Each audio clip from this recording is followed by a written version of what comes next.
what I did to go to the penitentiary, I did what people would now consider to be the unthinkable, bro. I locked 3 people in the trunk of a car, bro. This is what I left at last. I locked 3 people in the trunk of a car. They owed my homeboys some money. Simple as that. But I didn't stop and locking them in the car. Told you we was giving you the okay back today to make a way. He gon' die today. This video is brought to you by Iconic Gold. Shop iconicgoldokc.com for quality gold jewelry and custom grills, and make sure you use our code OakA for 15% off your purchase. That's code OAKA for 15% off at iconicgoldokc.com. All right, so back again for the second time. We got DJ Wurkk, fan favorite. How you doing, bro? Yeah, what's going on? Hey, y'all mama ripping my shirt. I had an incident. Every time I come to OakA, man, I always have to get a life lesson, grab my new clothes on the... Anyway, I'm good. For sure. How's life been? Man, it's good. It's good. Family's good. My family and friends, I feel like everybody is prospering. I think I'm happy overall because I'm happy to see everybody able to work together. We're building, so for sure.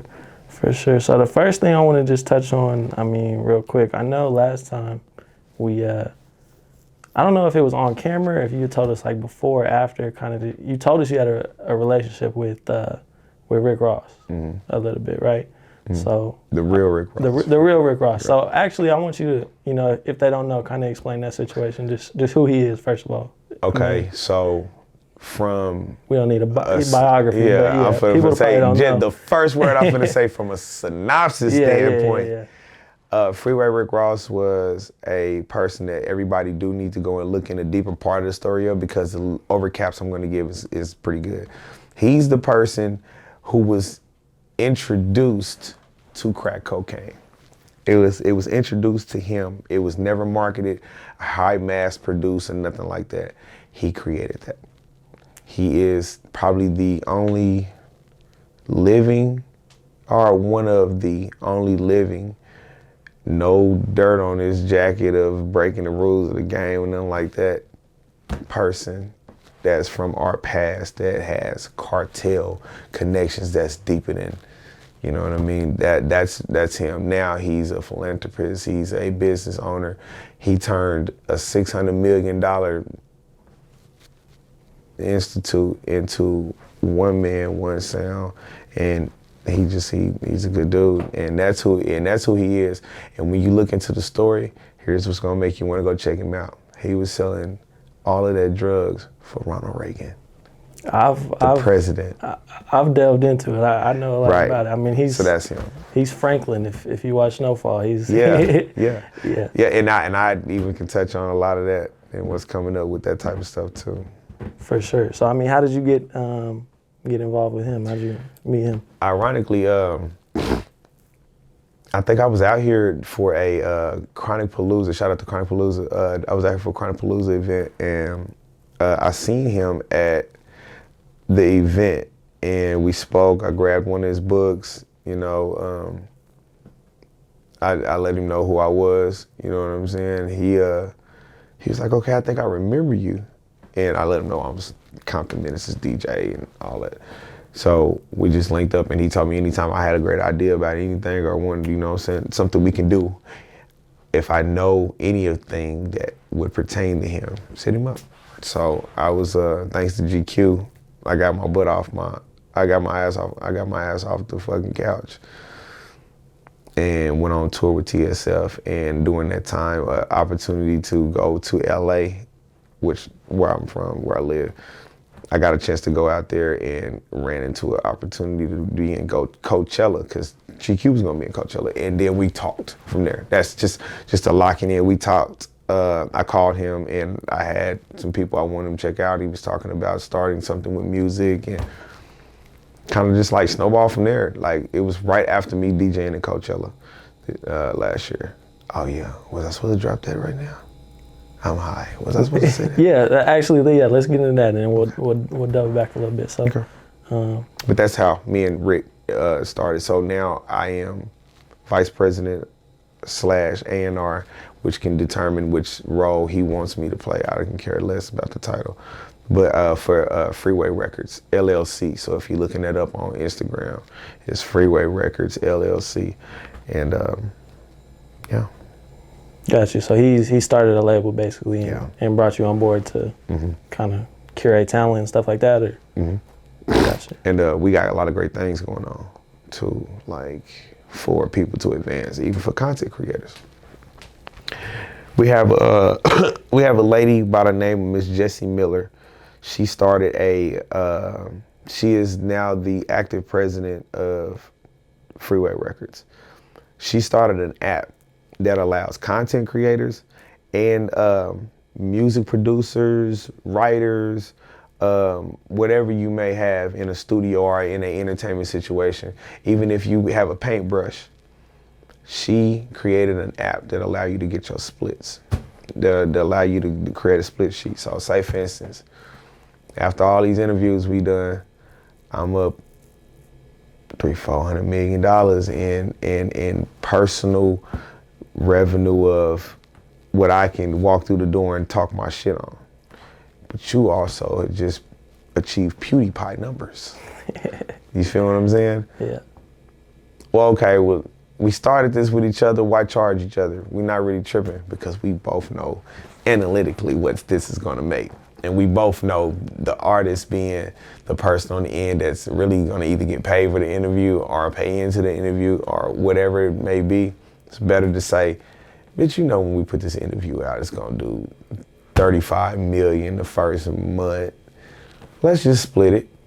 I'm getting paid. Yeah. I'm feeding my whole crew off of one video from 5 years ago. So off of what we did, this will allow you to split that. You can sit up there and do it's called My Split Sheet. You can sit there and do, bro, it's incredible. You can do a split on paint. You the painter, but this art that you finna get to paint on, the canvas you finna paint on, somebody else's. Yeah. You win. For sure, and you can split it. That's especially big for musicians, I feel like, coming up, because there's not a lot of here we go. paperwork going on. There's not a lot of good business going on. The easier it is. Yeah, here we go. Can we zoom in on this one time?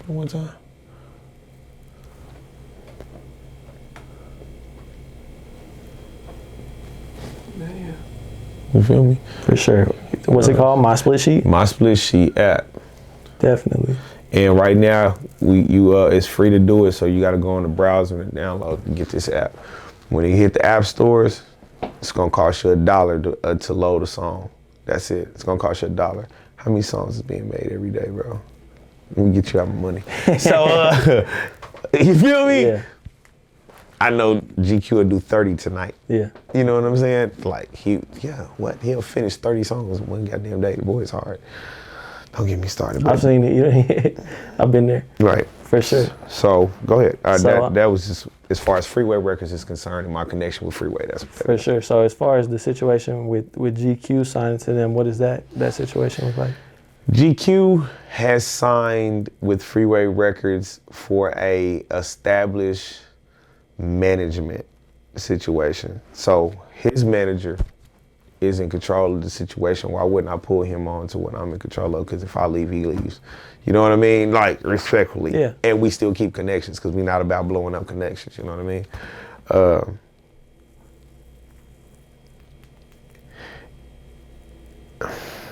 Let's say this. Having Freeway Rick Ross being your powerful backing of a manager, imagine the doors that opens. There's probably not an entertainer in the world that don't want to have a sit-down meeting with this man. So you can just imagine how many people he has talked to and been around since he's been out of the penitentiary, I think since 2011 or 2013, something like that, which he got himself out. Didn't know how to read. Yeah. He got himself out. Definitely. Yeah, no, that's a crazy story. If y'all haven't... Man, if nobody don't know. If y'all haven't checked that out, definitely go do some Cracking the research on system. Look that up on YouTube. cracking the system. It's the whole thing that Netflix stole from him. They came and juiced him out of his story, and they stole down there the whole thing. So get ready, because we got movies and shows. I'll tell you. I saw him. Yeah, I was gonna say I saw him. I don't know if it was on Vlad or Breakfast Club or something. He was talking about everybody using his story, and he was working on something. So. But the things that make his story still powerful, no matter how many times it's told, he's still allowed to tell you the shit for real. And it ain't the stuff that you heard. Like, there's more to the story than that. Like, I want people to look at him now as one of the most powerful businessmen that could ever do it. You know, him and Diddy just went and did something with marijuana that nobody is going to be able to understand for the urban community. Urban community don't mean black or no shit like that. Because I tell the person this: if this Asian dude grew up over here in a black neighborhood, bro, how you gonna tell him he can't say nigga? So the things he's pulling off is greater than the story of what he did to blow it. So him being behind GQ on that is like, that's power, bro. That's power. It gives him an opportunity to work with everybody respectfully. For sure. So I think the last time we talked, I think it was before the TSF tour. It was maybe after the first leg. Yeah. It was after the first leg. Yeah. I think we hadn't done Memphis yet. Yeah, so kind of just talk about, you know, that whole opportunity going on tour with them. And I mean, you touched on you ended up at Coachella and stuff like that. So the TSF situation on that tour, the first leg of it was interesting.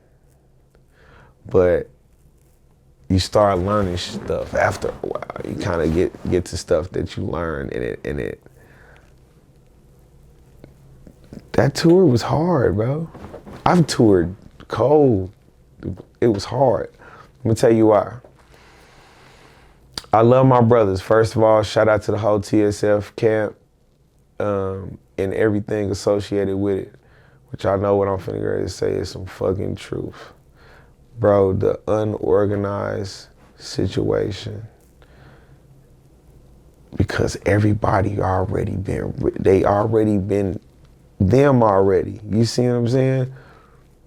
I'm used to a certain type of structure, and I realized it had nothing to do with me being older or nothing like that. Like, you had other people that was like that. There was no structure.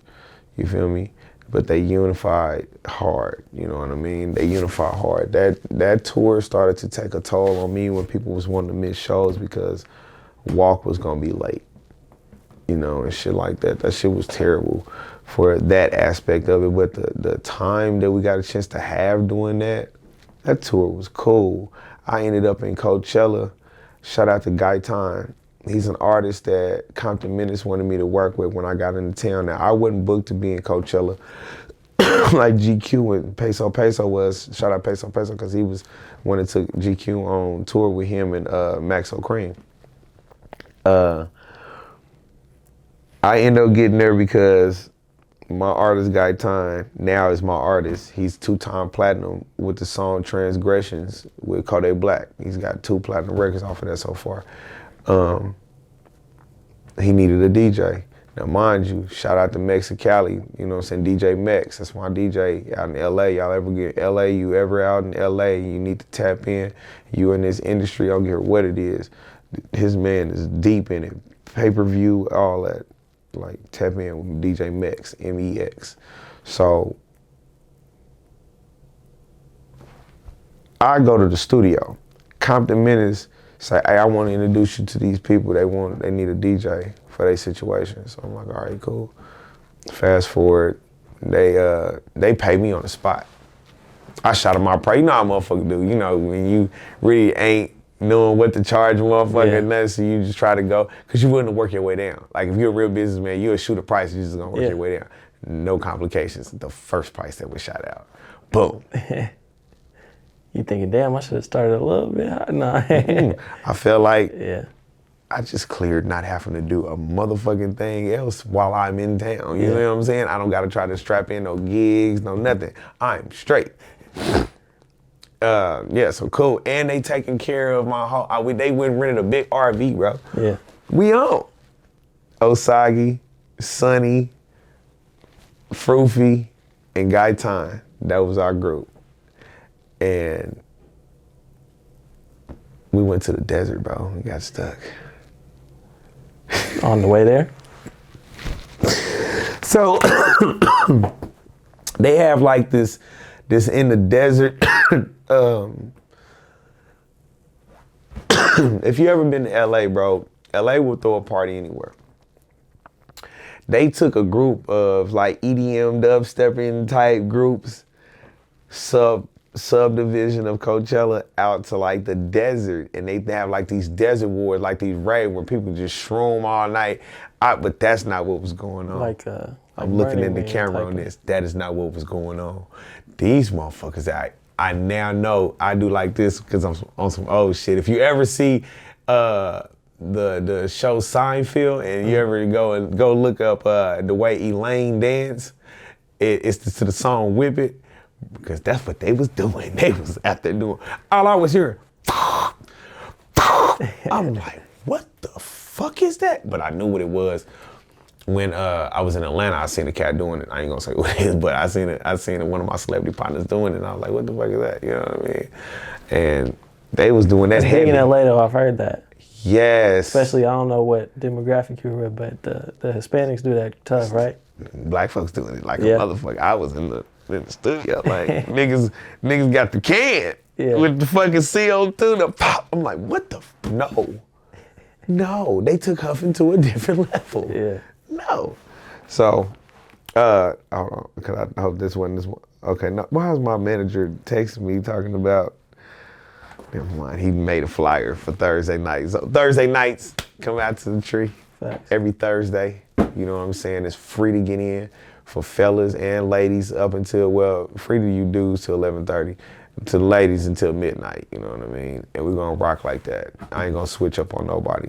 They hit me up for birthday party sections and all that. Anyway, digressing back to what I'm doing, because I had to hit that promo. What part was I just at? They was hitting whippets in the desert. Okay, so. You didn't really tell me how you got stuck. Hold on, I'm finna tell you. That's why I said, where am I at? They out here whipping it. Yeah. And you can hear this shit all night. But it's cold. It's super cold outside, and I couldn't concentrate, bro. It was that cold outside. If you see the pictures of me, like the pictures that I have with the burgundy back, bro, it was so cold out there. But the show must go on. So we go over to the thing in the desert. Now, mind you, bro, this got something to do with us getting stuck and still making it to Coachella on my date. For some reason, we didn't realize the way we came in, some of that desert sand was a little softer in other spots than it was in some spots. And we got the big, they gonna laugh when I say this, we got the mini Winnie. It's the mini Winnebago. They call it the mini Winnie.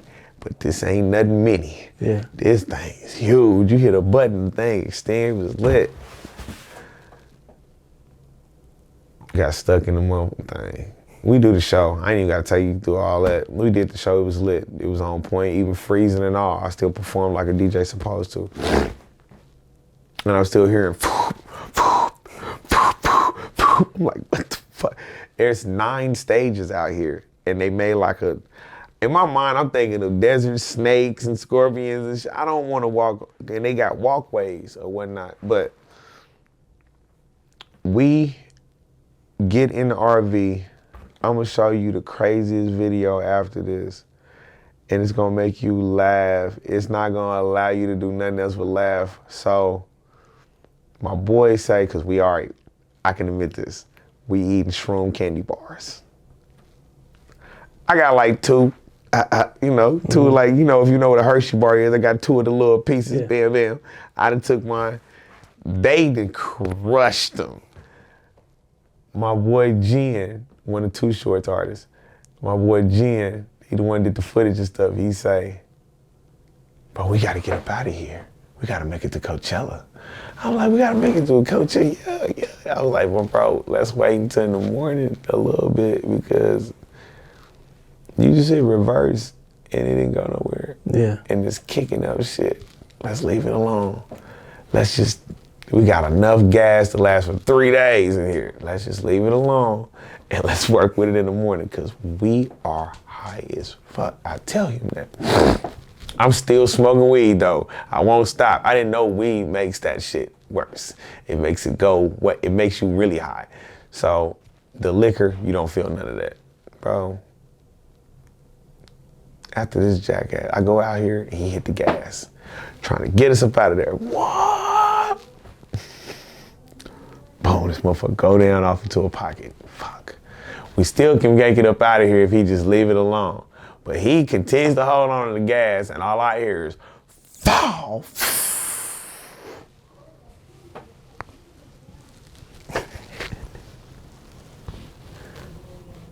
What the fuck did you just do, bro? Because then my mind goes to doing this. I'm looking around, bro. There's not a light from our location. Though if you looked at it on the GPS, there's like a blank pocket that we're in, and it's big. And it's really cold. It's desert cold. So we get stuck. Now, mind you, what do you think, you personally, as a group, I don't give a shit how you measure this out.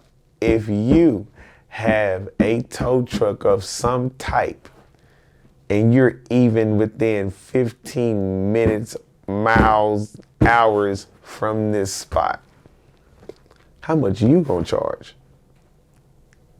I mean, bro, you charge as much as you need. Bro, you gonna try to. Yeah, as much as you want, because what are you gonna do? So I told the motherfucker, I said, bro, let's not expect anything under a rat. Let's not expect anything under a rat. Yeah.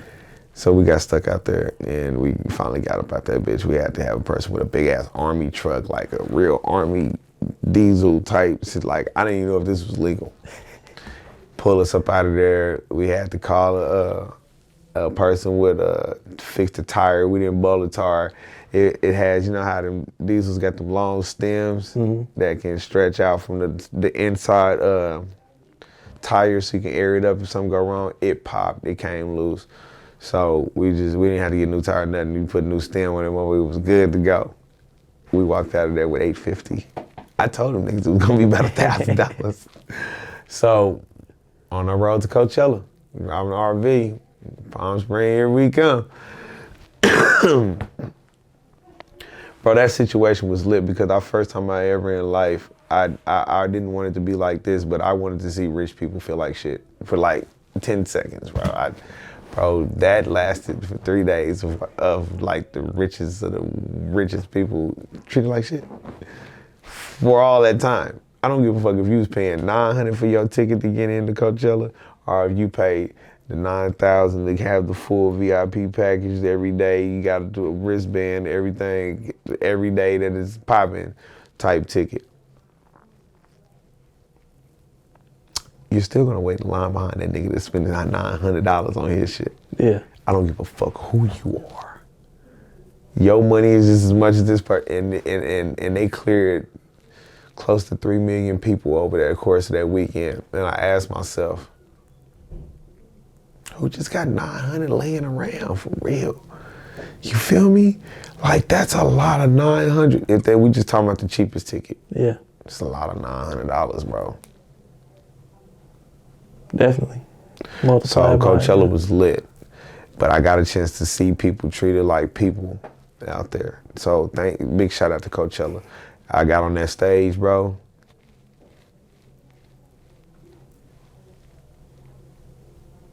I'll show you the footage.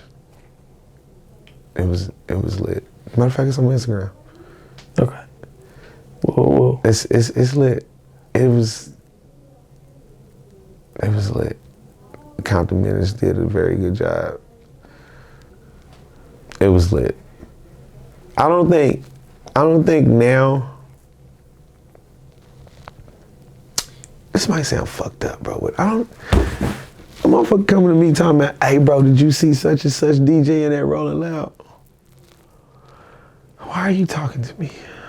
Like, I don't even want to conversate with you no more. Now, our level of conversation has changed.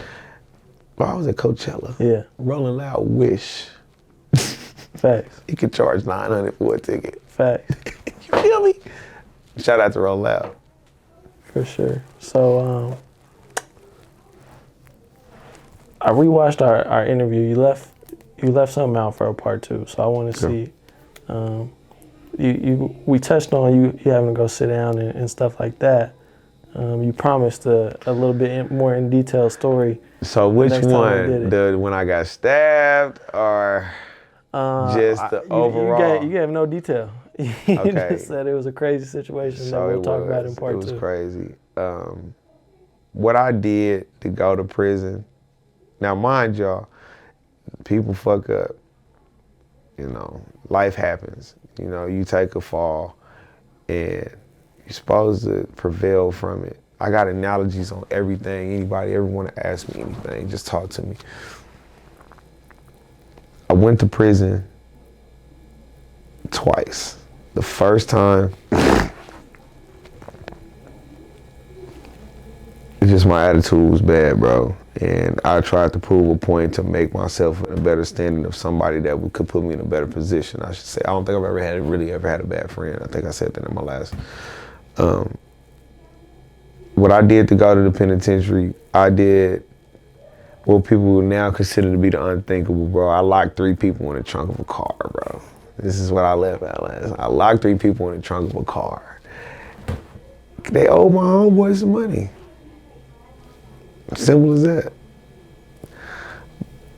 But I didn't stop and locking them in the car. We was close to my grandparents' house. I ran to my grandparents' house. I grabbed this big ass clear thing that I know my grandpa said was gasoline, but it was really kerosene. And I poured it on the car and set the car on fire. Cause in my mind, I'm in a movie now that it's gonna be bad anyway, so you might as well just go all the way. Go all the way. I might get away with it if it's on fire. You know what I'm saying? But it didn't quite work out like that. The trunk came open somehow. Now, the theory is, because the car was hit by a docking train, meaning this train might have been moving at 1 or 2 miles per hour because it was on a train track. The theory of what the report would say is they got hit by this train in the trunk of the car is what made the trunk pop open.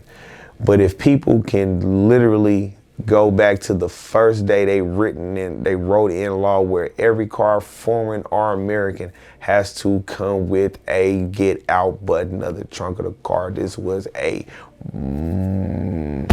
is a Honda Accord, so it's like they were the first one with the trick buttons. Like we talking about 98 or 99 Honda Accord type situation, you know what I'm saying? So they could have pulled the button, hit a button, anything. They could have got out any kind of goddamn way, you know what I mean? Mm-hmm. But the fact still remains that my attitude took me to that level that it shouldn't have, but I don't really regret nothing, bro. I really don't really regret a lot. Like, it's pointless because I'm here. And I don't think I don't know. So when I went, my attitude was real bad still. Had a lot of pull in the street. Like, I wasn't the gangstest nigga in the world. Like, nah, I wasn't that. But I had a lot of pull. And family pull was my biggest one. Then I was also, you know what I'm saying, I was gang affiliated at the time. So, which, let me speak on that. Like, gang affiliation ain't never gonna die down if it never did anything wrong to you. I didn't have the same conversation. Like, people didn't get a chance to say, oh, your homies is gonna turn you back on you and get locked up. All my mail came from all the homies I had. So, you know what I mean? When I got there, I wanted to fight everything because I was small. And I didn't want the cliche that somebody gonna try to grab me and wanna fuck me. Like, you know what I mean? I didn't want that image in my head. So I'm like, bitch, you gonna see that I'm gonna fight the fuck out of you if that happens, you know? But I got indulged in my brain. My brain didn't ever want to be in that place it wanted to be, you know? So when I finally got to the aggressive part of somebody wanting to, this is the thing. It's called catching out. In penitentiary form of catching out, it's like out here is what you would call a scary nigga or, you know, a cop and deuces. A friend of mine was in the cell. Now this is a thing. I'm finna give you some raw shit. This is a thing. Cause I've noticed people on interviews be giving up a little secret about it. And I'm like, bro, this might help the next motherfucker that don't think, bro, I don't want y'all to go to jail. Stop shooting. Stop being the shooters. Stop shooting people up. They fucking niggas in jail, guards and all. And you will be set up. You can't win. Your burner will get you burned. Bro, I guarantee I never thought in a million years that I would get stabbed. It never crossed my mind. I popped the right shit one day because this nigga is my friend, and it's a thing called you can't. The dude's kind of trying to prospect for the Aryan Nation situation, you feel me? Okay. The dude that's getting moved into the cell. My homeboy already had the cell. He goes in the cell and say, I'm not selling with no black. Now mind you, there's a few Aryan cats that's up here on the, you know what I mean, on the top tier. Bro, do you realize how hard it was for me to watch my homeboy say, well, fuck it, I just move out. Bro, you finna let a nigga kick you out your room? That's not the catch out part. You let a nigga kick you out your room? Now, you know if you do this, you see these niggas down here, you finna have to see every last one of us tomorrow, bro. For real. You gotta see every last one of us, because even the white folks gonna say, hey, why don't y'all get rid of that one? He weak. He gonna tell on all of us. We got too much going on around here. You feel me? He called out. Now here's the catch out part. I tell him, man, go up in there, man. Keep your cell, bro. That's some bullshit. I go downstairs to get my partners because just in case, he was like, well, fuck it, man. Yeah, you know what I'm saying? Make sure I catch the fair one. Make sure it's a fair one. Give me a second. Let me go grab a team real quick. Because I don't know what niggas got going on. You know, I would go downstairs to grab a couple of my homeboys, all different hoods, you know, a couple niggas, but most of them was from shotgun though. I have love with everybody, so I don't give a fuck what hood you from. You were not raised around any of my homeboys that were getting killed by the opposite team that were in Long Beach or in Compton. How I'm gonna come to Oklahoma and give a fuck about what demographic you sit in? So we run up the steps. By this time, he's got his bedroll. He coming up out that motherfucker like, he done told the police he ain't locking down for the night. It's lockdown time. He tell the police, I ain't locking down. Your homie or the white boy? My homie. Okay. Officer pulled him out in the hallway. Now, mind you, he's from neighborhood, so my big brother that's from neighborhood 111 out of LA is really the shot caller over here for the neighborhoods at this time. He comes from the unit. We on the same unit, but he comes from the housing part of this one unit and come to see what's going on. I never forget the dude, Caskey, Sergeant Caskey. I never forget this shit. He's standing right here in our face like, man, I don't want to be in that cell with him. Well, Caskey say, all right, I'm not going to make no happy moves, but I understand the gang shit and all that. You got to rock it out until in the morning. Bro, I look up after we done locked down the doors for the night. I look up, he caught him a flight straight to jail. He ain't locking down. He refused to sell, he caught out. So, I said, I'm gonna beat your ass when I see you again, period. You got me fucked up. I embraced you. I fucked with you tough, you know what I'm saying? And on top of that, I went on other sides of the lines to make sure you was cool, you feel me? Off the strength of my nigga Tiny Dub, you know what I mean? From Bull Hill. Shout out to my nigga Tiny Dub. This was his people's. I'm doing that for him. But now you done disrespected even his name and mine. I see you again, I'm gonna disrespect your fucking face. I'm finna to go ham. You got me fucked up, bro. I have them send a message to him while he in jail. Mind you, I don't know me fucking around with the guards, the female guards. I didn't know that I was gonna get caught up in the situation where I get shipped. I forget that I said this to this kid, you feel me? I get to another yard. He's in a lockdown unit at that yard, and they fixing to let these niggas up because they had just shut Lawton Correctional Facility. It was called Wackenhood at the time. Yeah. They had just, and I was on house 2, so they was finna get ready to let C pod up. I was on B, so they finna get ready to let C up, and he was on C. Bro, I did not know. I told him through the door, I said, when I seen it, when they started letting them come out to mingle in the pod a little bit, to let them get the shower, the phone call, I said, hey, bro, we need to catch that. After that, we good. He said, it's cool, we can do that, bro. I ain't tripping, I understand, you know what I mean? I just couldn't handle that, you know what I mean? I done thought about it, though. Yeah, I understand, that's fucked up. We can catch that one. That's what he say. You ever notice when shit bad is about to get ready to happen or something crazy finna happen, it's just like a really weird moment of clarity, like it just feel like everything in front of you just opened up? Okay, yeah. It's just weird. I feel like that every time so my partner say, but an enlightening moment for you to change your decision always happen in that moment though. My homeboy said, hey, hold on, let me go. I thought I seen something. Let me go up through these double doors and see, you know what I'm saying, who in these motherfucking hallway. That's what my partners from Tulsa, my nigga Crucial. Bro, this nigga come back and say, hey, them neighborhood niggas in that hallway waiting on you. I'm like, okay. I was like, well, fuck it, I'm finna go in here.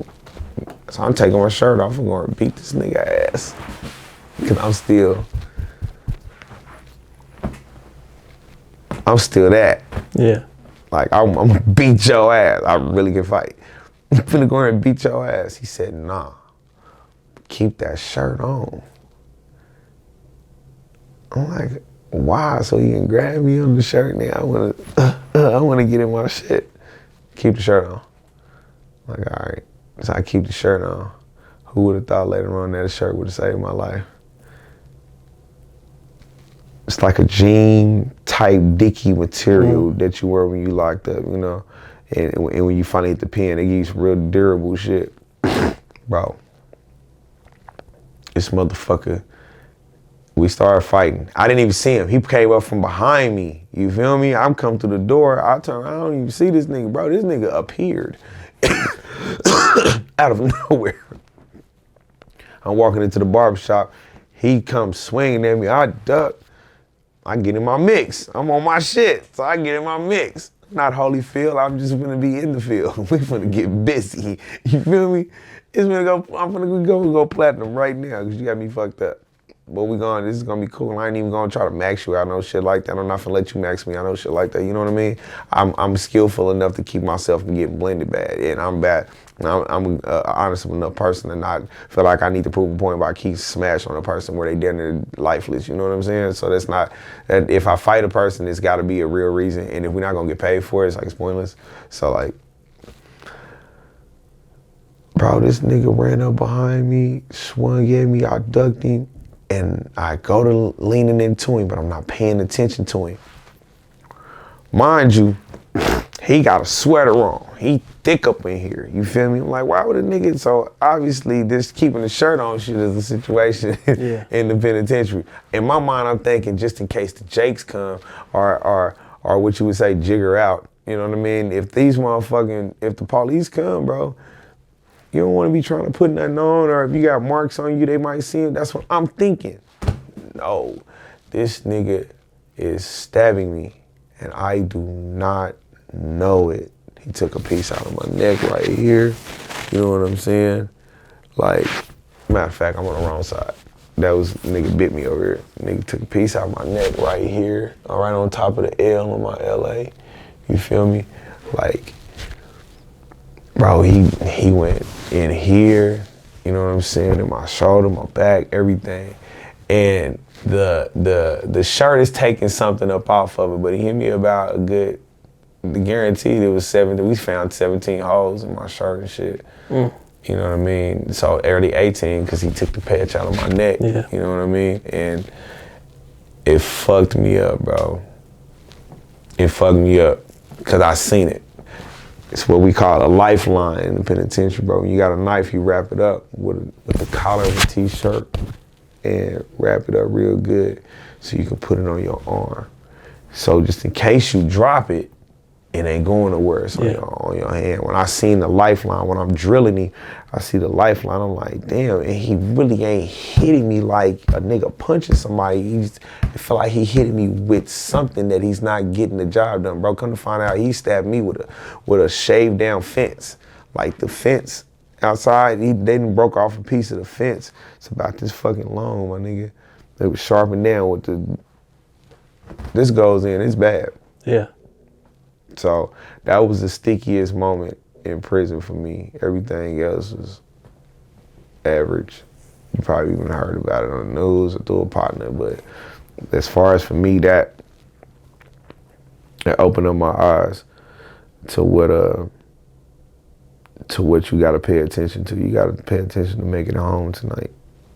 You know what I mean? So don't take your mind off it. Don't underestimate nobody, bro, because if you do, it's when you slipped and fucked up. So prison was a situation, that was a detail in my prison story that I had left out that I said I would tell everybody, but it's not what people think it is. But bro, I'm telling y'all this in this camera. You can be punked, bro. You can be punked. Imagine yourself in a room with nothing that you have ever liked, loved, or wanted to keep. That's prison. But imagine that with that room having 2,700 people added into that situation. These people ain't got nothing either, so they ain't got nothing to lose. And if you didn't learn how to come up from right here, if you didn't learn to use this right here, you're going down, bro. I watched the toughest of the toughest cats in there end up gay. Now them, there's the terminology in there, bro. A real homosexual won't let you call him no punk. You call him a punk, they gonna fucking kill you, bro. That's like you calling a grown man a bitch off of that motherfucker, you feel me? They gonna kill you, bro. Yeah. Because they was gay before they got here. A punk is a motherfucker that became gay when they got in there just to try to survive. You see what I'm saying? Because they ain't got nobody cutting for them, when they ain't got no hustle about themselves. That's a motherfucker that did that came. You don't discover that type of lifestyle in there. To the fact that I respect that for people that's really about that, but be really gay. I don't feel like you gay if you ain't been with the opposite sex first. So, all the cliche shit people say about prison is different. It's just different. For sure. So, I mean, how bad was that situation as far as like you had to go to the hospital for a minute, or I mean, was it? No, so my motto these days is I'm not gonna let my past trauma prevent me from having a healthy future. Period. Past trauma told me somebody's going to jail if I wanted to be that way or not. A camera's gonna get rolled back that wasn't being looked at the time or something if I go and report this. And I'm still able to breathe to think about it. So what I did is I ran back to the housing unit because I got up out of it. I knocked him out. When I seen the lifeline, I at this moment, the penetration of the blades is not, and he ain't go all the way through. It for real, like right. You were just adrenaline. So I leaned into him, boom, dropped him, instantly got weak. I think that's all I had left. So I went to the unit. You gotta let the unit doctors doctor on you, big dog. You can get the whole unit shut down. You live on this unit, they finna shut the whole unit down and they finna find everybody in here that fuck with you for real, knives and a protection and shit that they got, hot TVs, cell phones. So you just had to eat it. I had to eat that one. I busted my fucking leg.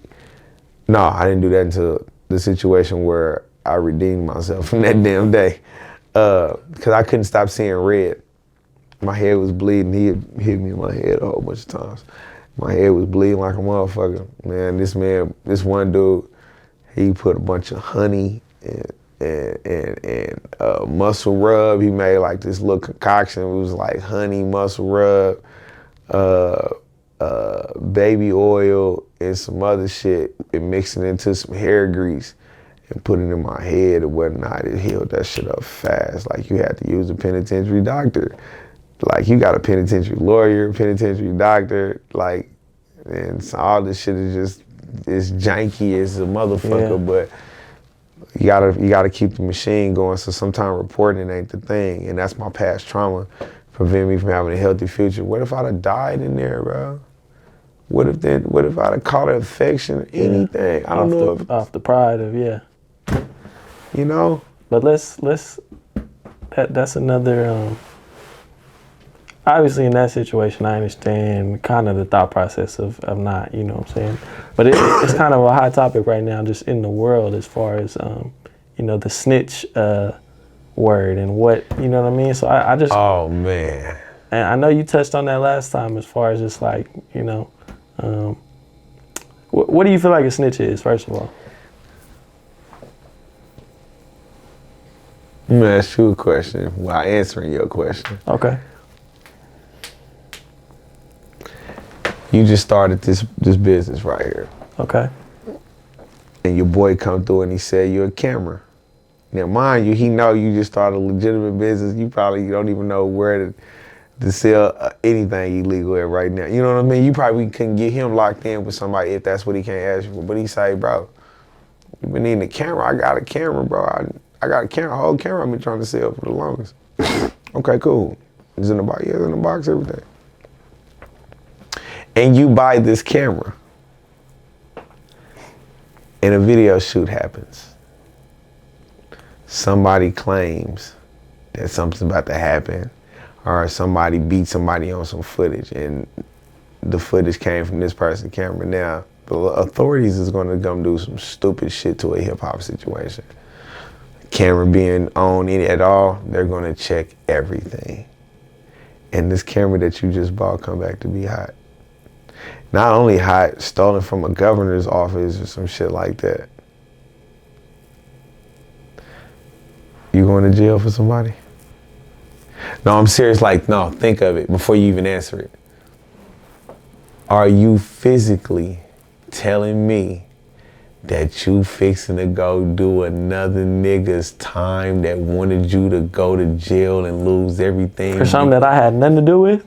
You wasn't even involved. You asked, is this hot, bro? Nah, my nigga, that's...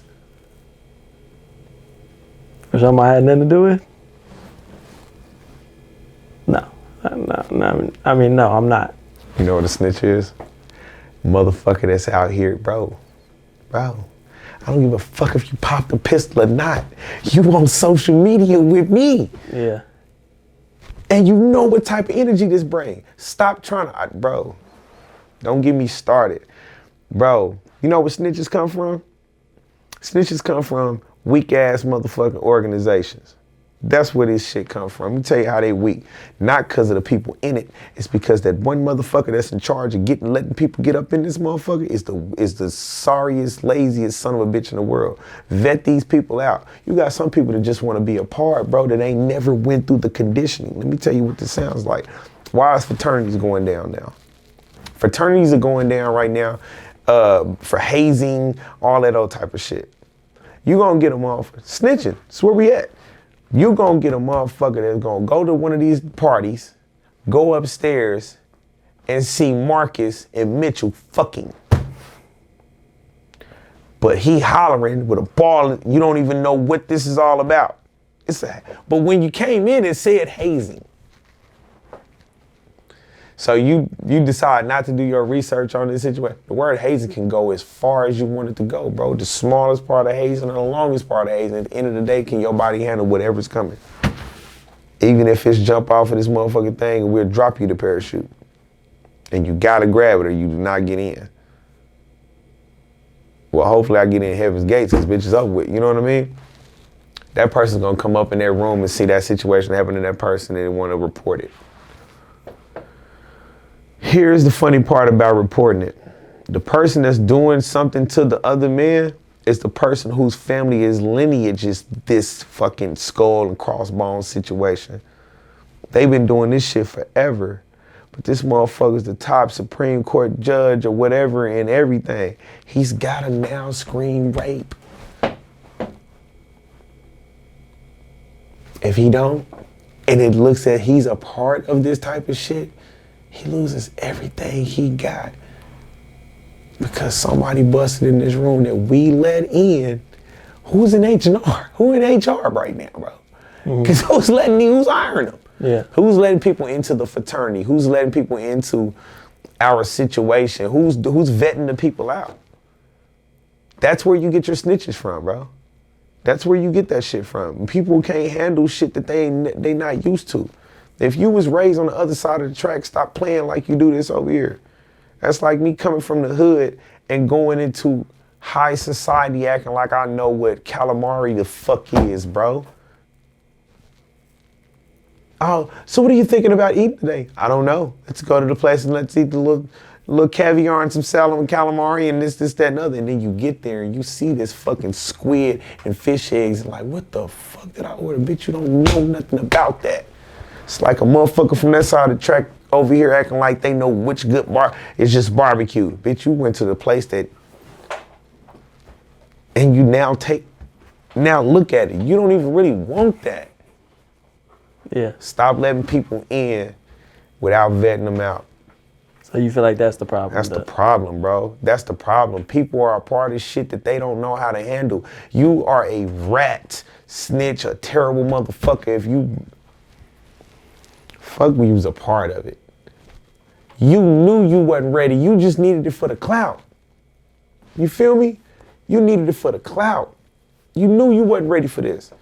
You knew when you got signed up for gang banging, it's gonna take some shooting some goddamn time. Why are you going to go tell anybody about this shit? That's where that shit come from, bro. For sure. For sure. So, the broader question. So do you think? So in that situation you gave me, am I a snitch? Did I tell you I was a street nigga? Real street nigga? Like, I'm really him. I ain't never broke a rule. Ever. Yeah. That bitch is going down, bro. You're going to jail. Let me tell you why. You would rather go to jail than me do this little, because this ain't no but a little hot ass little camera. I'm gonna get the pro. I'm coming for you, bitch. And you might take a L. You might take it. I took one and I'm willing to keep continuing down this road because my past trauma is going to allow me not to have a healthy future. Because my past trauma says, I got to fuck you up, bro. And now at the age and the level I'm on right now, I can now fuck you up harder. I got a little bit more money, power, advantages to embarrass and crush you, to go to jail pretty. I can go to jail beautifully now. Because I'm still going to fucking jail, bro. But you don't know if that's what triggers me to say, fuck it all. You see what I'm saying? It doesn't make you a snitch, bro. Not going to jail for somebody else, my nigga, that I had absolutely nothing to do with. For sure. I'm not doing it. For sure. I wasn't. Yeah. Bro, I don't even have a resume of thievery. And they putting one on my jacket like, bro, if it's a 15-year-old in the other room, y'all been partying all fucking night, only 2 motherfuckers left in this goddamn house and the police come kick this bitch in. It's you and her. Bitch just left you half-ass naked, nigga just knocked her down.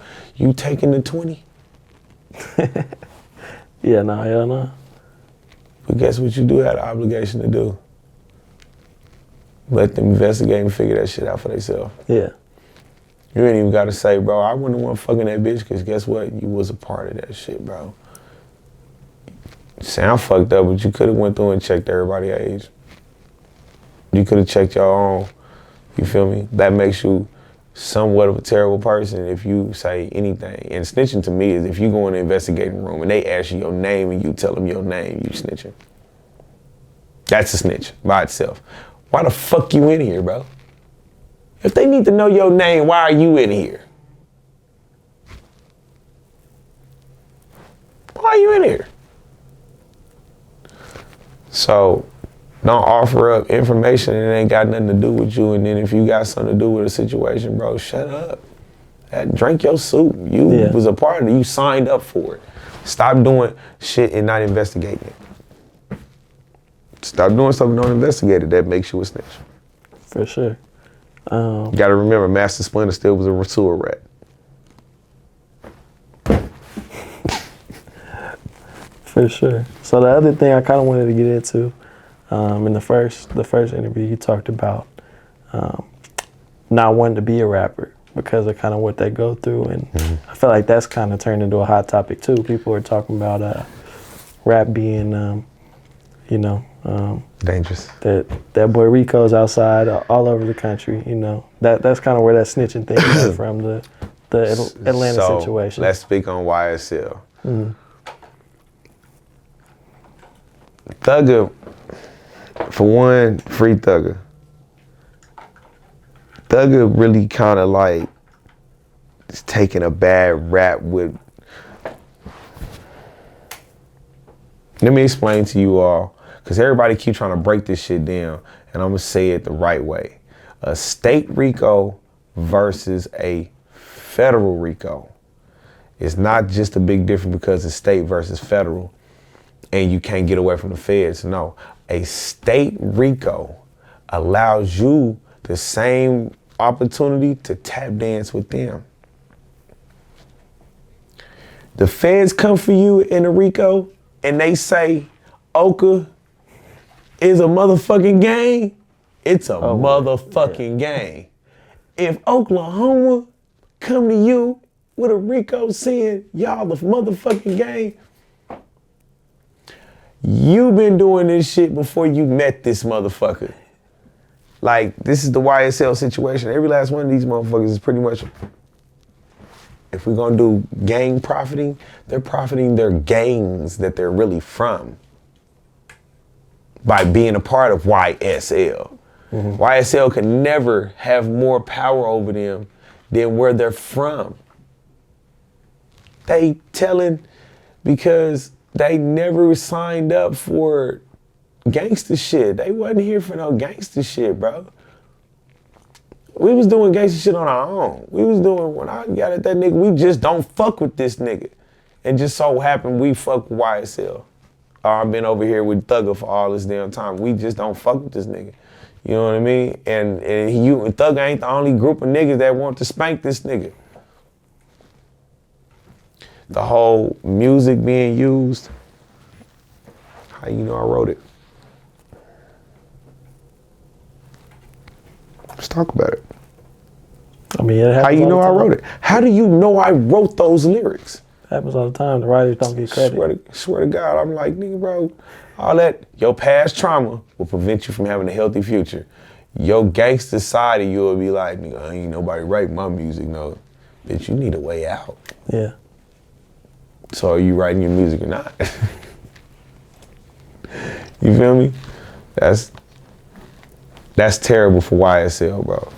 That is, and I do feel like being a rapper right now, the hell with it taking you to jail. I think it's more dangerous now to be a rapper.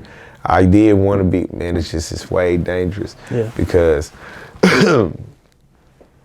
rappers now are forgetting that you're not regular no more. They're forcing the issue of wanting to still be able to be outside and without security, and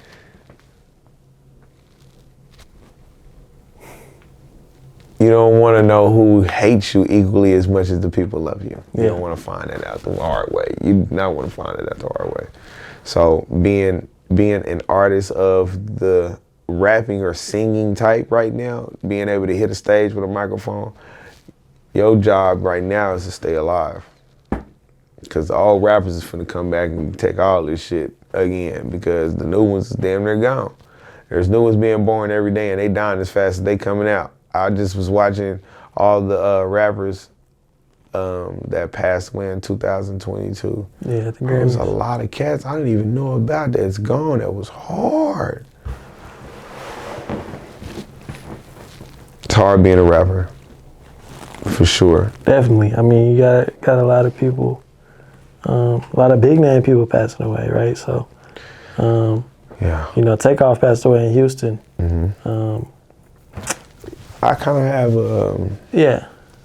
I got kind of like a personal situation with that. So that particular night, I had just left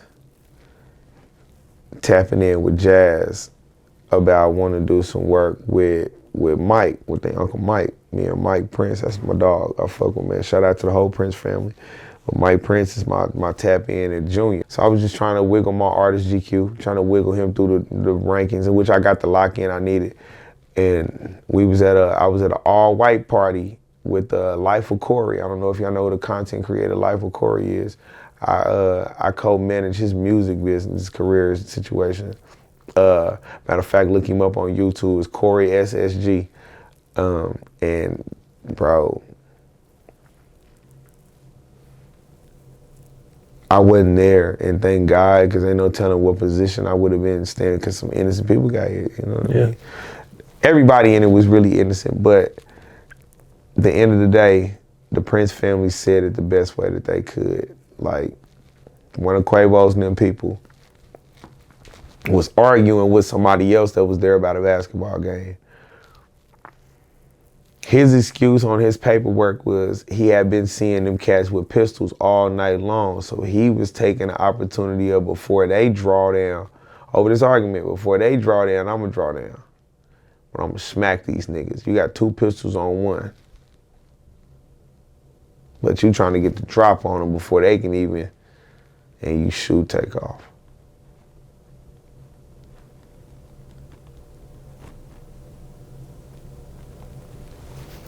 So you were in Houston that night? Well, I was supposed to be at the bowling alley. Yeah, I was gonna say. Cause I, matter of fact, I'm gonna tell you how I didn't end up at the bowling alley. I did go to the bowling alley, but I fucked up and went to the wrong bowling alley. It's one that they go to all the time. It's got like a little VIP area with the bowling alley. I didn't even really know this one. It's just, I didn't think to ask. You know, sometimes when people get in the heat of the moment of the night, it's hard to get motherfuckers on the phone and tap in. So I'm just going to the next best thing that I remember. And that wasn't it. So I went back to my spot, like to the room. I was like, I'm chilling. And then what, saw the news on the phone? Fucked me up. And it just fucked me up to the point of, oh, excuse me. It fucks me up to the point that Quavo is the one doing the fucking arguing. Takeoff is just here, he ain't even trying to break the shit up. He wasn't even supposed to be there that night. He was supposed to be, when Jazz left, he was supposed to leave. You know what I mean? Go check out that $1 million worth of game interview. It was hard, bro. And they gave some real points, to the point to where Quavo and anybody over there can't come with no fake shit. You know what I mean? But that's a very unfortunate situation. But we losing a lot of artists for them wanting to be like PNB Rock. Let me go ahead and, before you even say it, let me do this shit right now. Let's do it right now. This check-in shit. This is probably one of the hottest topics out here that people would not solve, but let's do it. So right now, for thumbtack purposes, ask me the fucking question. Let's unpack it. I mean, what do you think? I know you mentioned it since we've been here. That's my, you just said Jay Prince is my tap in. So I feel like a lot of people think it's explain it. I feel like a lot of people kind of, same thing, let their pride get in the way and think it may be something it's not. So I'm from the home with a tap in, from LA.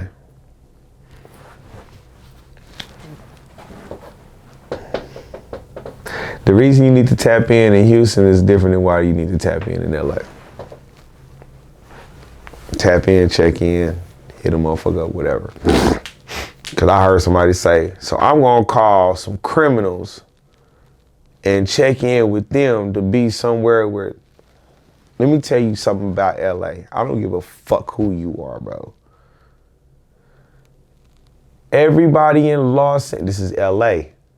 Everybody in Los Angeles, from the time you leave the airport, these motherfuckers are concentrated evil.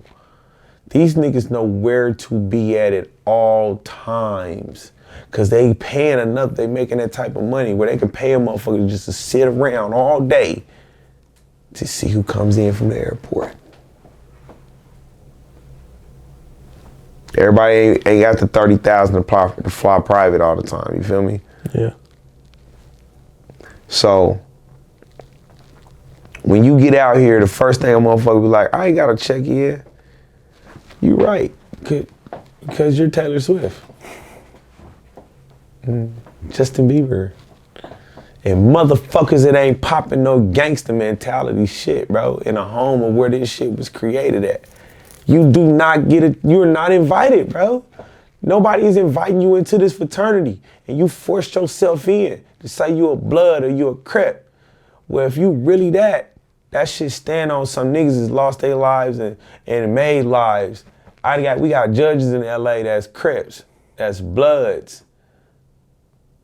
You feel me? Attorneys, judges, attorneys, district attorneys that was gangbangers, bro. The cops, everybody. LA is saturated by what its naturality is. If you go to LA and you popping that street shit, that thug shit, that gangster shit, bro, and you don't tap in with some gangsters that feel like that you talking about they type of language, bro, them people work against you. You won't make it. I don't give a fuck what security you showed up here with. The security company you hire in LA, if the cops is gonna work against you, bro. Cause they gotta live there. They don't wanna bump heads with, bro, you see how it go down in LA between the people versus the police, my nigga. The police be trying to keep the peace. Usually it be the people trying to keep the peace, like Oklahoma. You know, people out here peaceful. We just want to keep the peace. We ain't gonna cause no trouble. Man, the youngsters out there shooting at the cops. They ain't shooting at each other. Niggas just get caught in the crossfire. Not telling people to go shoot at cops, but I'm just saying I'm not finna keep shooting at broke niggas, bro. Not gonna keep shooting at niggas that ain't making no more money than I am. Who goes to the penitentiary broke? Who dies broke? How's that cool? If you gonna go out here and do it, at least go with some money. Cause you need them both, in life and death. Cause you gonna leave these motherfuckers without something? Tap in. PNB Rock dies at a fucking Waffle House, at a Churrasco chicken and waffle because you feel like your girl, this girl at the post ain't what did it. It's that in your ear, that nagging.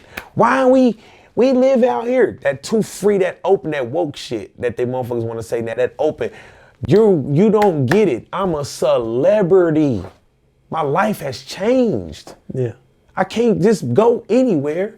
I thought about that because he pulled up in a G-Wagon. They knew he was there before she posted. In Inglewood. With your drip on. This ain't no quick go in and come out. They had time to plot this one.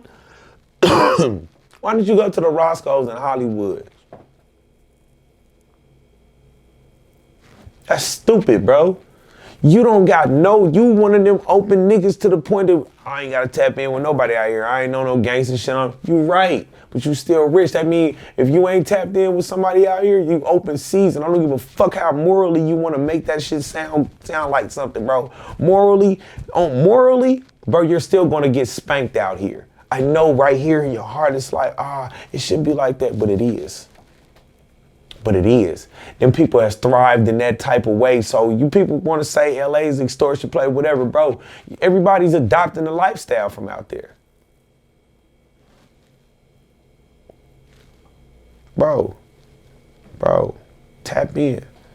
When you come to Oklahoma, after a while, people's gonna get tired of being overlooked. And they're gonna press the issue on you being out here. Tap in with something that's greater than what out here, having regular security is gonna work. It's gonna work, bro. It's gonna work because everybody out here knows it ain't cool to go to jail, not out in Oklahoma. Bro, I'm gonna tell a person right now, if you niggas is continuously want to be shooters, y'all be mad at motherfucking me about this. Y'all continuously want to be shooters, that means you're curious about homosexual activity and you always want to be poor. If you keep exercising penitentiary chances. Fuck you dying and killing. That shit gonna happen when God say so. But I tell you what man say so. He'll take you down for something you didn't even do. Just because you wasn't around. You deserve to go down because you shouldn't have fucking been around. Guess who don't go to jail? OakA, because we was sitting in the back seat and videotaped the whole drive-by shooting. Guess what I ain't gotta do? Guess what I ain't gotta do? Because I never aided or abetted in any of this situation. Matter of fact, after this happened, I got out the car with my camera and everything. Why they let you out the car? No clue, but I bet you this. I don't have to report that. I don't. It's my constitutional right says I ain't gotta report that. I didn't aid or abet that situation at all. And I don't gotta be a witness. By law. People don't know that because people let their lawyers go in and fight their cases for them instead of them going there and telling them what the fuck. Bitch, you the one that you need to tell them. You the one that did the shit or didn't do the shit. You know what I mean? So, tap in. Tap in. You gotta check in. You know how much more life would be easier if you go to Houston and tap in with Rap-A-Lot? They got the city. They got more of the city than you got. For sure. There's nothing wrong with checking in. There's nothing wrong with it. I'm gonna continuously check in. I feel like I'm a bitch ass homeboy if I don't check in. Why would I call you my partner?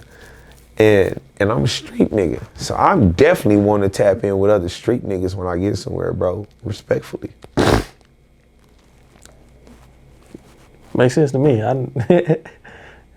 mean, even if you're not like, if you're not no person indulged in that type of lifestyle, I just feel it makes like, no sense. But even if you know some people in the city, if you're gonna go to the city, like say what's up to them. I mean, be a good fucking friend or something. Like, you know what I mean? For sure. Well, I mean, the only other thing that I don't know how deep we want to get into it. We touched on the RICOs kind of going around. I know there was one a little close to home, so I don't know how. So, but I know. Speaking on the TSF RICO case, a few people did get locked up, and a couple of them I fuck with on a day-to-day basis personally, and one of them I didn't know it got locked up until later on it was told to me, but they got locked, but he out. That whole TSF situation with that RICO case, Wurkk is smart enough to whatever they could have done to him, he's been so far removed from it. You see what I mean? He has. But he can't go down like Thug because he gives all of his people their own fucking opportunity to do whatever the hell they want to do. These people move like independent contractors. Yeah. For real. Here's something funny about all the TSF artists, damn near all of them. None of them were really around to do none of the rapping shit they do right now. They all came from other backgrounds. TSF, as a federal RICO that this is the one time the feds might have lost. These niggas never did nothing in the name of TSF. When I was on that tour, I watched several say, man, fuck this rapping ass shit, bro. I'm gonna go do something else. Who says that? Something that's really fucking paying you? Who says that? Oh, okay, just making sure it wasn't Jesus. I don't know why these phones be driving me crazy like that, but yeah, that is not gonna be an easy way to smash them by saying as they were doing this to advance. Can't advance Wurkk.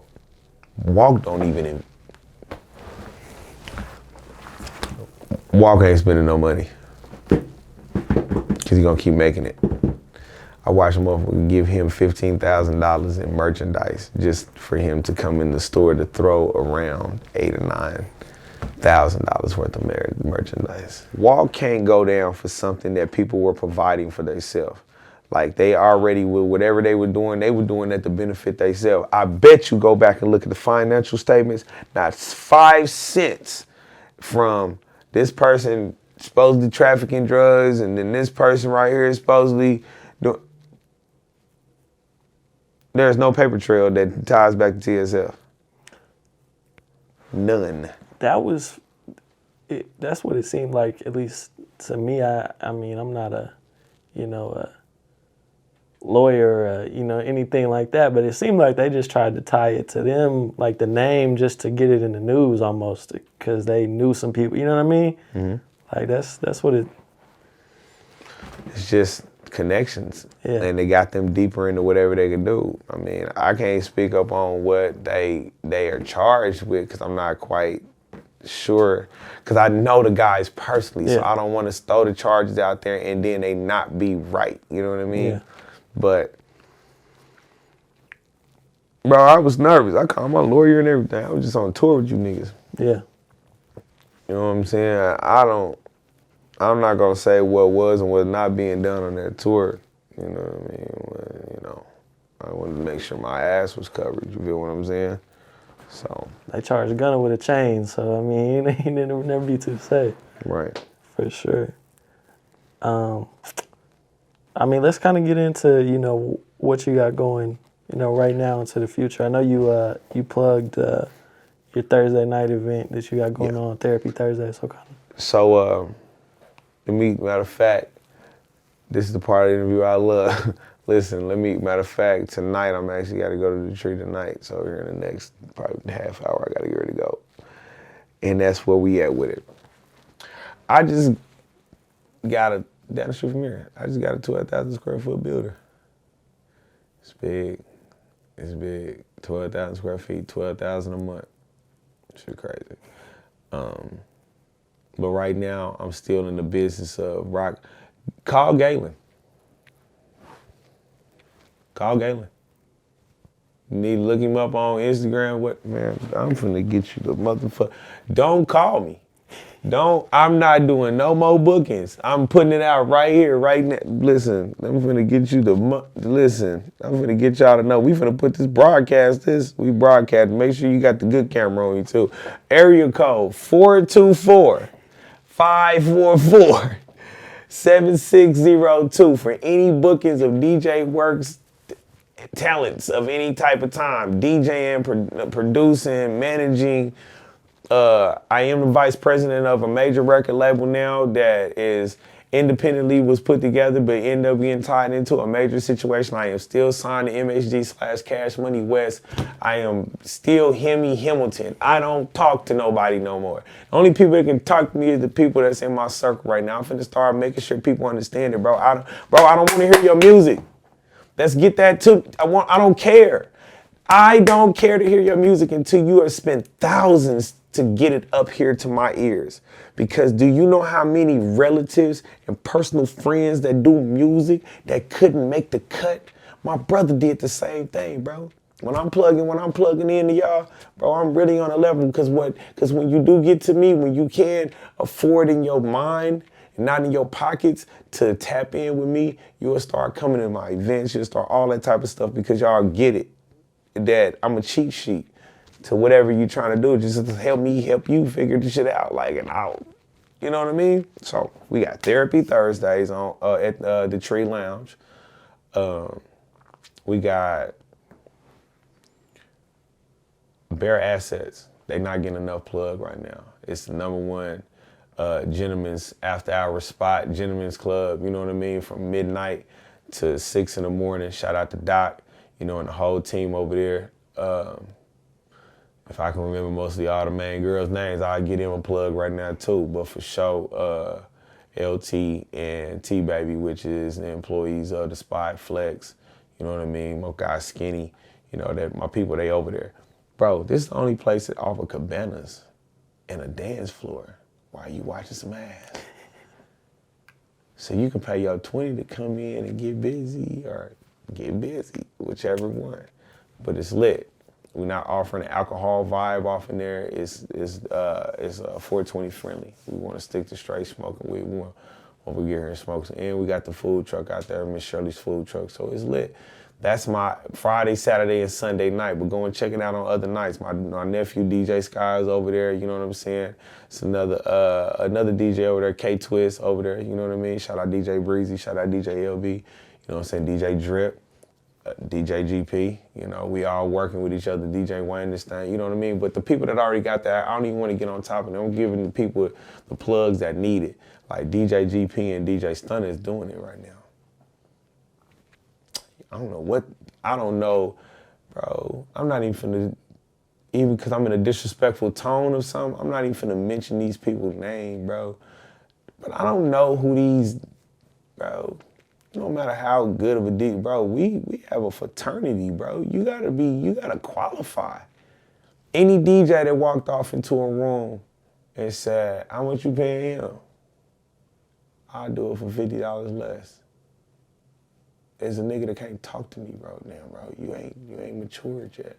I don't even want to talk to you. So, Therapy Thursday, Bare Assets Friday, Saturday, and Sunday. I'm only plugging the DJs that I tap in with. I'll be at Pink Parrot sometime with DJ Drip. Shout out DJ Drip. He got me rocking out with him over there at Pink Parrot on Sundays. So that was cool. That's a cool situation. Be on the lookout. All right. Be on the lookout for OakA getting a chance to tap in with a lot of my celebrity connections, doing more interviews. I want to get y'all ready for that. They don't even know that's coming. Me and my team been talking about this. This is what we want to do. This is something that we feel like, because I won't let nobody else interview me. You know what I mean? Like, we're going to figure this out. Appreciate that. Yeah, no, for a shit show, because guess what? I take away from your power. If I let a lot of if I prostitute my interviews out, I don't care. The motherfucker can't even pay me. I'm serious, swear to God. Until I make an agreement with y'all, I will give you the opportunity to sit in on the interview of the interviewed if I go and do one for somebody else. Like, you get a chance to interview the whole situation or vlog it or whatnot. But I wonder if whatever I do in that type of zone can't benefit OakA in some kind of way, I don't want to do it. That's love. I appreciate that. It's just I don't want to do it. So definitely South by Southwest. If this drops, I need this to drop before South by Southwest. Listen, March 18th, I got one of the biggest days. Not the biggest, but but shit, I'm still gonna be entitled to the biggest one because they still need me to DJ over at that one. But I got slots open for the media. Listen, don't call me, bro. I don't care if you got my inbox, don't call me. Call Galen. I just gave you the number. Call Galen at area code 424. You call him G if you want to. Tell him DJ Wurkk sent you. At area code 424-544-7602. If you're trying to get with OakA for media slots, might get it. They might have a spot in there for you to get an interview in, or they got a spot in there for you to come in and get vlog footage in an area where they'll be the only ones allowed to do it for my representation. If you're coming from Oklahoma and you in the building where I'm at, and you do any of this with the cameras, you gotta tap in with OakA. You gotta tap in with OakA. 100 over 100 for South by Southwest. Especially so March the 18th, Austin, Texas. We're doing Freeway Records, Rap A Lot Records, 1501. We all teamed up and we're having a big showcase. And it's gonna be lit. That's dope. It's gonna be lit. A little after party and shit. Gonna be in Round Rock. We got a little 11 acres situation out there, you know, nice little house on that thing. We converted into a party house, so it's definitely gonna be a situation, bro. Everything else is just personal, like tours and all that type of stuff. I'm just kind of taking stuff in stride now. Like, I ain't even really doing no bookings like right now. Like, you gotta call Galen. You gotta call Galen, bro. I'm not even taking, bro, somebody tried to talk to me the other day. It was like, hey man, what did it take me to book? Let me give you this number. We was talking about liquor and bitches and all kind of shit until you wanted to start talking about business. Now I gotta get you to call G. Yeah, I think he's playing because he DM'd us too. That's what time this was. He's for real. He's serious. He is serious, and I fuck with him, bro. And he's a great producer, engineer, and an artist. And I know I'm not gonna have him long. I know I'm not.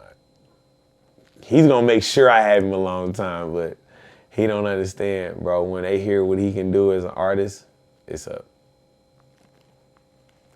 That's dope. That's dope. Well, I think you had one more thing you want to talk about coming in the future?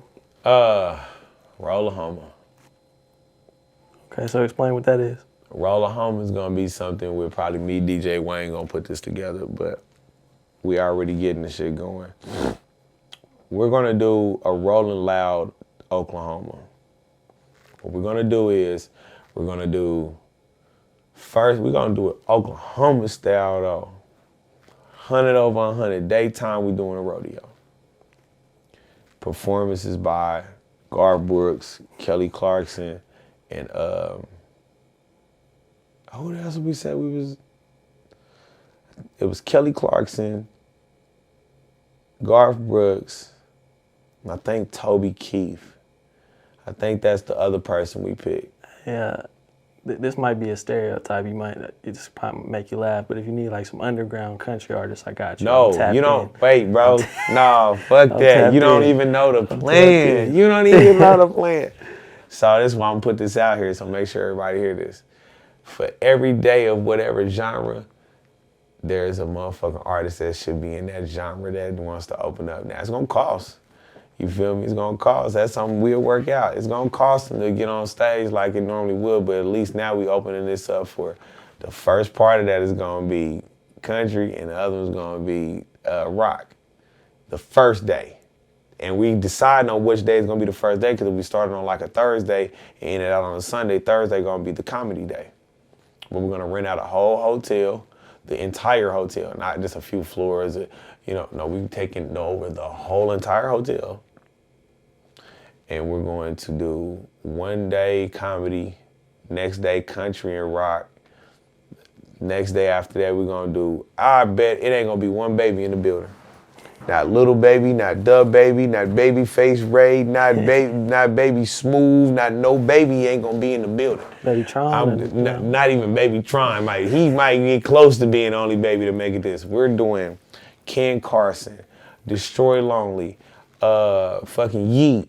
We doing all the fingernail painting kids. Fuck you hard ass rapping ass niggas. Y'all don't make enough money. They just got heard of and they doing 200 million on streams and they got like, and they cheap, they 30,000, 40,000. Fucking right. And then we'll do R&B that evening. Then the next day we'll do all DJs and vendors and do like a little fashion show one night and then and do an old school concert that night because I already got the old school people that want to be a part of it. Uncle Charlie already said he'd do it, and Ron Isley already got them on board. So that's Big Mom finna sell your tuition for that. Big Mom finna sell your ass for that ticket. You feel me? It's that type of vibe. That's what we got coming up. So, but my biggest thing is Therapy Thursdays is not the hype vibe that everybody think it is. That's why I keep promoting that. At the tree, I'm doing something different. It's a little bit of a flavor. It's like you get a chance to hear your smooth jams and your conscious music and your, a couple throwbacks, snowbacks, you know what I mean? So we're going for that. For sure. Well, that's dope. I'm excited to, see everything come to fruition, get down in Austin with you and everything like that. Yes. My manager probably hates me, bro, because he be on my ass. He be like, bro, you got an interview today at 7, right? I'm like, for real? What time is that? He was like, you're getting too comfortable with this happening. No, bro, you do your job. Yeah. So, OakA, y'all have my full attention on anything y'all want to do. Don't let your past trauma prevent you from having a healthy future. Don't allow that gangster shit they got to remind you. This is going to be tough to hear, but it's a fact. That gangster shit got you exactly where you at right now, no matter where that is, good or bad. But it got you there, but now you can't go no further than that because that's the same thing keeping you from continuing life, continuing business. You feel what I mean? Don't play yourself. Life, bro, if I didn't say this the last time, put this as a thumbnail. Life ain't, scratch that, edit that part out. Life is not checkers or chess. When's the last time you did anything in life that was free? Every time you just seen somebody playing chess and checkers, every move they make, they just punching a clock. They punching something that naturally doesn't ever fucking stop. What is the only thing you can spend at the same time you spending money and can't get nothing but a receipt from it? You can't get a refund. It's time, bro. It's time. You don't get nothing but receipts on time. That's why we got video cameras and shit like that. Take your receipts. But people are direction in the way they feel about how it is to do this, bro. All it takes is just a little dedication and stop allowing your past to lead what your future's going. It can just be a diagram on what you got going on, but it can't be what you on your way to. You gotta just free fall. People's going broke trying to do it the same way it was working before. You're gonna go broke, bro. Free fall. You take the risk. DJ Wurkk is where he at because I wasn't fucked up about sleeping on Chris Brown's couch. What's the difference between sleeping on Chris Brown's couch versus sleeping on a cold bunk? I'm broke one of those ways, mentally and financially. But on this nigga couch, I'm gonna find a way to how to turn this into something. You know what I'm saying? So that's my final words. Like, for real, this shit is not checkers, it's not chess, this shit is poker. That's your thumbnail. This is not checkers, this is not chess, that shit is free, bro. This shit is poker. Because every time when the only thing you get for free in poker, is when a nigga pass the cards. When your hand is being dealt to you, metaphorically speaking, when your hand is being dealt to you, that's the only option you ever really get. And both of them have a long walking distance to them. Putting it down and not fucking with it, and picking it up and rocking it out. Both of them have a destination to them. And both of them fucking cost. I ain't looking for no kings and queens and run over no pawns. I'm going after what get them what they got to build what they got. A bag. You feel what I'm saying? You can't do this shit without a bag. And until you get your morals in your life concerned, a bag ain't gonna make you either. You're still gonna be a rich dummy. The person sitting across from you that's in that poker game, his life savings is in that pot too. And this nigga's gonna bluff you for that shit. My bad. That's his job, bro. He might not even have a hand. But his job is to go home with that. I think that's where we leave him. I think that was a good one. To Wurkk, appreciate you again, bro. Appreciate you, man. I love OakA. I love.